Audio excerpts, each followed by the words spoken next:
What's going on, guys? It's Big John. I hope you're doing well, and thank you so much for the recent support on my last Call of Duty commentary, which was titled, Can I Succeed If I Drop Out of College? I hope to keep some of that momentum going with this next Call of Duty commentary, and I hope to give you more Call of Duty commentaries in the future. So today's topic, the myth of true love.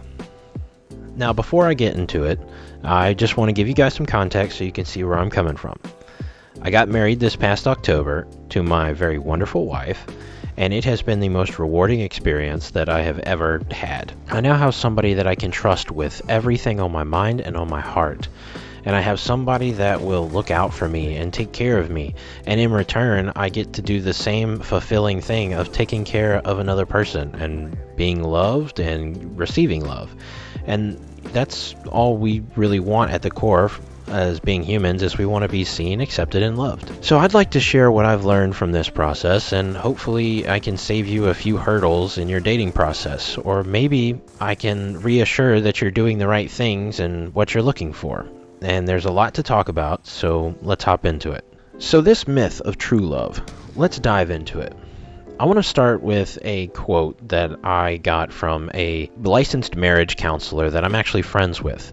And he says this on true love. He says, "The search for love is not simply about searching around for that magic spark, or that moment when you look in someone's eyes and you know that it is your destiny that you will marry this person. That would insinuate that there is a fairy tale ending, and we don't live in a world of make-believe. Rather, true love is not about the pot of gold that you are searching for at the end of a rainbow, but instead it's an action. True love is commonly mistaken for a noun referring to the person that is meant to be your one and only or your soulmate.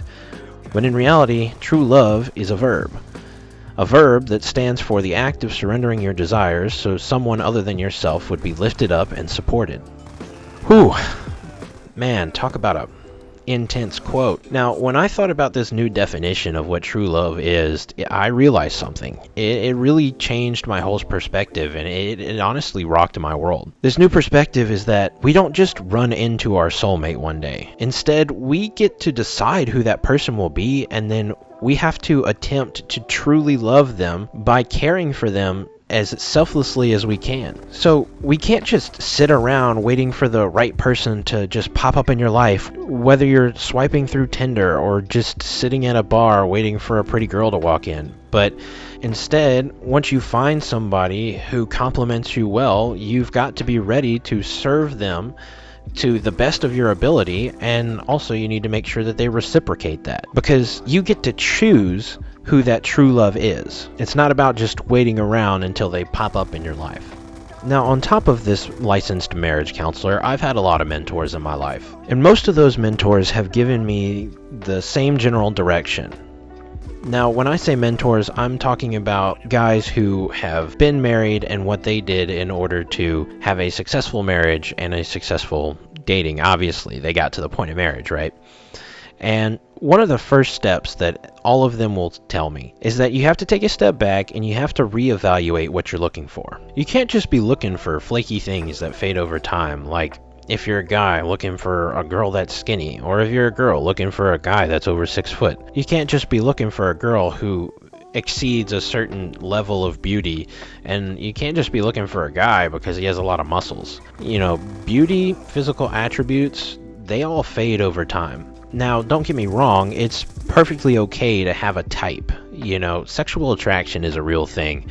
And so if you're into a particular type of person, that's totally fine. It's just that can't be the crux of what you're looking for, because that leads into the ever so toxic one-night stand culture that we've cultivated today that can really be harming for anybody's psyche if they try to participate in that. So here are some good qualities that you can be looking for. One of those is personality traits. I know it's cliche to say that, oh, I just want somebody with a good personality, or, you know, what's the most beautiful thing about a woman? Her heart. I get it, it's cliche. But the things that last are somebody's personality. Another thing that lasts is their belief system. While these things shift from time to time, the core of a person tends to stay oriented around what they've grown up learning and their basic personality traits. One big personality trait that you can identify early is what type of social interaction they prefer. Are they an extrovert or are they an introvert? You have to be looking into those types of things because if you pursue a relationship with that person, you have to understand how their personality is so that you understand how your social life will be affected by that. If they're an extrovert, obviously they're going to be taking you out a lot, or you're going to be wanting to go out in public a lot, going to parties, bars, right? But if they're an introvert, you're going to be spending a lot of time sitting on the couch watching movies, maybe spending quality time with families rather than going out and experiencing the hot city life or wherever you may be. The fourth quality you can look for is what type of family experience they have. You can also look for what kind of expectations they have in a family and if they're actually ready to pursue a life with somebody else, which I'll get into later. But there's one key thing that you need to look for in a person. And this particular thing is something that you must also provide to that person. Because without reciprocation of this one key element, I believe most relationships are doomed to fail. And this is the willingness to give. But the key is that it's without the expectation of reward. But what does that mean? Now, before we dive into the meaning of this, I really like analogies. So let me start with this analogy. I hope everybody here has watched Harry Potter and the Sorcerer's or Philosopher's Stone. If you haven't, that is the first movie in the Harry Potter series. Now, I am a nerd, and so I like these movies a lot, so just bear with me. In Harry Potter and the Sorcerer's Stone, the stone is the crux of the whole movie. That's what the villain is trying to get to, and Harry and his gang are trying to stop Voldemort from getting the stone. By the end of the movie, they uncover that the stone is actually hidden in the Mirror of Erised, which, funnily enough, Erised spelled backwards is desire. So it's the mirror of desire, but because it's a mirror, it's reverse.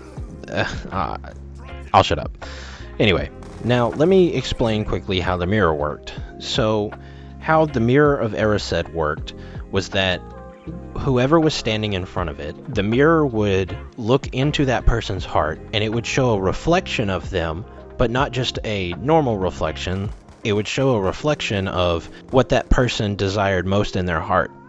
The examples they give is Harry Potter's an orphan, so when he's looking in the mirror, he sees his parents. And Ron wants to be noticed and acknowledged, and so what he sees is he's the head of his class. He's a champion of the sport they call Quidditch. So I'll quit nerding out about that, but that's going to be a key point that we'll come back to. Now, how did Harry acquire the stone from the mirror? At the end of the movie, when Harry is standing in front of the mirror analyzed him and saw that he wanted to acquire the stone, but he didn't want to use it. And therefore, the mirror knew that there was no desire in Harry's heart to do evil with the stone. And that's when the mirror gave him the stone. Versus the juxtaposition of Voldemort looking in the mirror, and he wanted the stone because he knew that he could use it in order to give himself eternal life, basically, or at least extend his life, and that was viewed as evil. So you had to want to acquire the stone but not use it in order to get the stone. So I want to take this and kind of compare it to a relationship. So many people want things from a relationship these days. A lot of people are just looking for the meaningless rush of dopamine that comes with the validation of a stranger. And a relationship is never going to last if you go into it only expecting to receive something like validation or somebody to take care of you. When you expect to receive something and someone fails to provide that thing, and we all fail because we are all flawed and only human, you become disappointed. And this is the cycle that we fall into when our expectations for a relationship are in the wrong place. What were you even wanting from a relationship when it started? Did you just want some hot, sexy chick or some yoked up, muscly dude to sit on your arm for you to parade around like some trophy? Did you want somebody to take care of you and clean up after you like a mom or a dad? Or maybe you were just looking for good sex? More often than not, one or more people in a relationship are looking for one of these empty fulfillments, and relationships can't stand on this alone. The trick to finding a relationship that's going to stand, thrive, and succeed is going into it with the intention to give selflessly. And when you're trying to find that right person, you have to make sure that that person is looking for the same thing and also willing to give selflessly. When both people come at a relationship with humility and eagerness to lay down one's personal desires in order to better the other person in the relationship, I believe that all relationships in this manner will be destined for success. Now, to explain my example, I think the stone here in Harry Potter is representative of a relationship with another person. And Harry is like us, and he's seeing the stone in the mirror, and it's similar to seeing somebody that you're interested in, right? So he sees the stone in the mirror. But if you want the stone to go into your pocket, which that's how Harry acquires the stone, the mirror, basically the mirror shows a reflection of Harry, and his reflection shows him the stone, and then his reflection slides it into his pocket. And then Harry in the real world is just watching this happen. He's not moving, but his reflection is moving without him moving, showing him sliding the stone into his pocket, and that's how he acquires it. So if you want the stone to go into your pocket, then your heart has to be in a place of humility and selflessness. So Harry seeing the stone is not the same thing as his reflection actually putting the stone in the pocket. So that's the difference between seeing a potential relationship because you see a cute girl on Tinder or you see a cute girl in a bar versus actually getting the bag, starting the relationship, and starting it successfully in a way that it'll thrive. So you'll always be able to look at a shallow relationship and hope for the potential you might see in the same way that Voldemort probably saw the stone in the mirror, but he couldn't get it. But if you really want to acquire that long-lasting relationship, you have to commit to a life of service to your potential spouse, whether you are a man or a woman. When both people are committed to serving one another, they become equal. Now, understand this. Women are not to be the slave of man, right? The woman is meant to shine. That's why she's beautiful, right? She's beautiful, she has a big heart, she is able to take care of children so well. She's meant to shine. And similarly, the man is not meant to be the slave of a woman, but the man is meant to be strong, right? To be a provider. Not diving too much into gender roles here. But these things only happen with the selfless support of a spouse. When two people in a relationship are equal and they serve each other, the relationship will last. So reflect on the state that your heart is in, and when you're in a place where you can serve somebody selflessly, then enter the dating pool and try and find that person that's in that same place as you, looking for somebody to serve, but also somebody who's willing to serve them. I just want you guys to understand that it's a cycle of service, because you are worthy of being served and being loved. But also, you cannot expect to be served if you're not willing to serve somebody else. So continuing on with the Harry Potter analogy, and just stay with me here because this might sound a little bit crazy, I think that people who are seeking relationships for the wrong reasons are kind of like Voldemort. Like I said, these people are looking for that stone, but because their hearts aren't in the right place, eventually they'll end up sucking the life out of a relationship, just like Voldemort wants to suck the life out of the stone. And if you're currently dating, you will have to sift through some of these Voldemorts. You will meet people who are in a relationship for the entirely wrong reasons, and you will have to cut ties with these people, whether they cut them with you or you cut them with that person. And unfortunately, that's just a sucky part of the dating process. Let me give a separate analogy about why this has to be a cycle of service. The well will always run dry if it never rains. Think about that. The well will always run dry if it never rains. How can you expect somebody to constantly give to you if you never give back to them, right? How can the well have water for you to drink if it never rains down and fills the well back up? So just meditate on that, and I think you get the picture. A lot of people will tell you that dating is all a lot of luck. To this, I would say that there is a little bit of merit to the luck of dating, and I kind of want to identify those 5 things that I think are related to the luck of dating. The first thing is you actually have to be looking for love. I've seen plenty of comments on other videos where people have said that they are just not looking, and if it stumbles in front of them, then they'll take advantage of it, or if it stumbles along, then it comes along. But the problem is if you're not looking for love, then how can you expect to see it when it stumbles in front of you? Now, number 2 is that somebody else has to be looking for love, right? If you decide to set your eye on somebody who is not interested in a relationship, then there's usually no potential for there to be an evenly reciprocated relationship.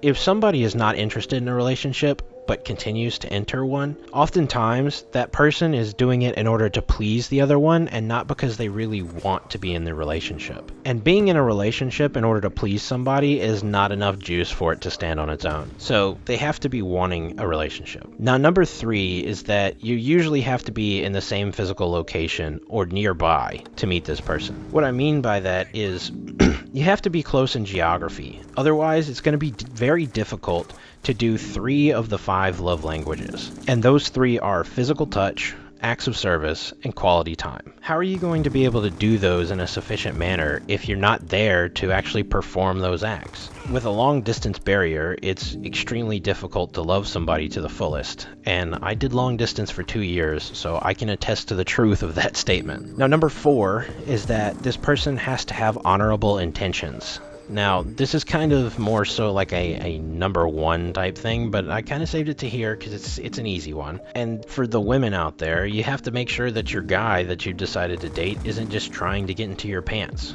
Otherwise, if he's stupid, you'll end up with a lifetime commitment that you weren't looking for, aka a child. And for the guys, you have to make sure that the woman is not trying to just take an angle to get your money or get a car or nice clothes or something like that. Something material that won't last. And I do not just hate women. I'm just giving a woman example because I gave a guy example. So anyway, I'm just sharing the wealth. Now there's a 5th thing that you have to be looking for, but it does not necessarily have to line up all the time, and that is your life goals. So the reason I say sometimes is because depending on how career driven some people are, they might be willing to sacrifice some of their personal goals in order to stay with a really good person. Now, this is also something to think about in case you intend on getting married, because after you get married, if you want to succeed long term, you have to communicate with your partner about what you two want for your life and come to an agreement so that both people can feel fulfilled in their life's direction,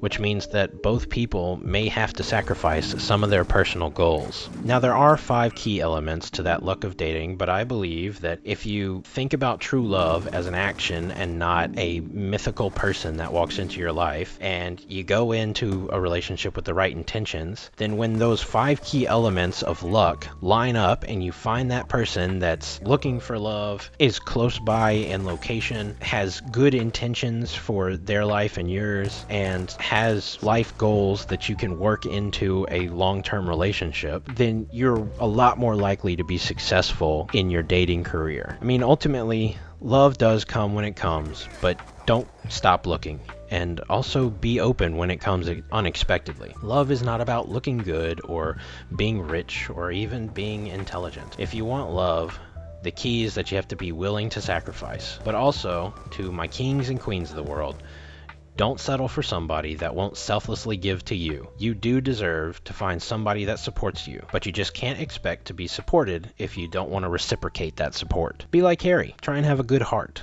And that'll be it for today. If you have any questions, feel free to comment them below or email me at bigjohn.submissions@yahoo.com. I'm going to try to upload once a week, so I hope to see you around for all those videos. And stay safe, keep looking for love, and keep your head up. Bye-bye.